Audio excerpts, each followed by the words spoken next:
نماز کی فرضیت قرآن پاک میں آئی، کہیں نہیں کہا کہ نماز پڑھو۔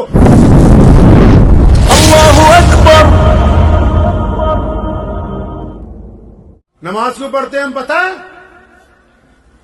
کیا نام ہے آپ کا؟ نماز کیوں پڑھتے ہیں؟ ہاں؟ اللہ کا حکم ہے۔ آپ نماز کیوں پڑھتے ہو؟ ہاں؟ فرض ہے۔ آپ نماز کیوں پڑھتے ہو؟ آپ نماز کیوں پڑھتے ہو؟ بولو۔ باقی سارا بھی تمہیں جیسے ہے، ٹینشن نہ لو تم۔ اندازہ لگاؤ، 5 وقت نماز پڑھ رہے ہو 70 سال سے، یہی نہیں پتا تمہیں کہ ابھی نماز کیوں پڑھ رہے ہو؟ یہ تو ابھی سیمپل پیش کر رہا ہوں میں، باقی دین کا تو پتہ نہیں کیا کچھ کر رکھا ہے ہم نے، اپنے ہاتھ سے اسلام کا بیڑا گرک کیا۔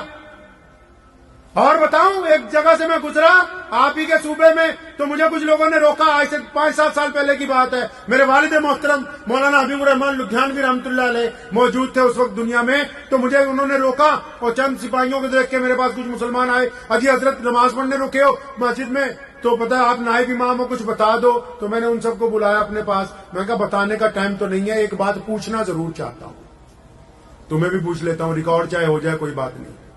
تو میں نے ان سے یہ کہا کہ یہ بتاؤ، یہاں دل پہ ہاتھ رکھ کے بولو، دل پہ ہاتھ رکھ لو ذرا۔ میں کہا یہ بتاؤ، مجھ سے فتوے نہ پوچھو، یہ بتاؤ کہ تمہارے استنجا خانے میں جو بیڑیوں کے ٹکڑے پڑے ہیں، یہ کسی حکومت نے تمہیں کہا ہے کہ مسجد میں آ کے تم نشہ کیا کرو؟ سارا دن ایک وبیلا ہی ہے کہ فلاں نے یہ کر دیا، فلاں۔ ہم خود کیا کر رہے ہیں؟ ہم نے اپنا معیار کتنا نیچے گرایا ہے؟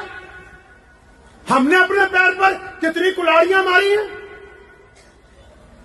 بار بار شکست ہو رہی ہو، اگر بار بار ناکامی ہو رہی ہو، تو اس کا مطلب یہ نہیں ہے کہ بھائی ہم میں کوئی خرابی نہیں، اس کا مطلب یہی ہے کہ ساری خرابی ہم میں موجود ہے۔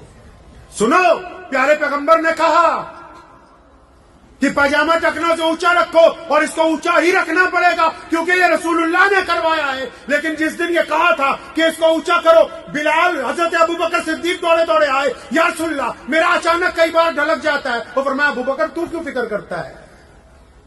یا رسول اللہ کن کے لیے کہہ دیا؟ کہا تو سب کے لیے۔ یا رسول اللہ کیوں کہا؟ فرمایا ابوبکر یہ پاجامہ اس لیے اونچا کروایا کہ جو لوگ پاجامہ نیچا کر کے، لمبے لمبے کپڑے پہن کے اور لمبی لمبی ڈینگیں کہانکتے ہیں اور ماں باپ کو سلام کا جواب نہیں دیتے، غریب کی طرف نہیں دیکھتے، سڑک پر آ کر کے چلتے ہیں، میں نے یہ کپڑا اس لیے اونچا کروایا کہ ان کے اندر عاجزی آ جائے، گردن جھک جائے، گردن جھک جائے۔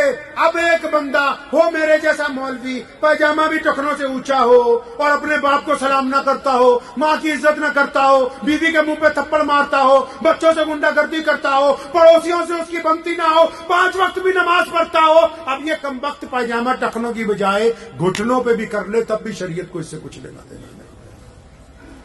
مسئلے کی روح قتل کر دی نا۔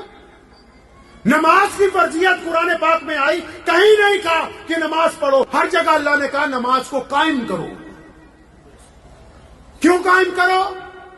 کیونکہ قرآن نے واضح طور پر نماز کی فرضیت کے حکم میں یہ بات کہی کہ نماز اللہ کی عبادت کے لیے نہیں، نماز اس لیے تاکہ تم گندی باتیں کرنی چھوڑ دو، اچھی باتیں کرنے لگو۔ نماز اس لیے تاکہ تم یتیموں کی خبرگیری کرنے لگو۔ نماز اس لیے تاکہ تم متقی بنو، اللہ کو اچھے لوگوں کی ضرورت ہے۔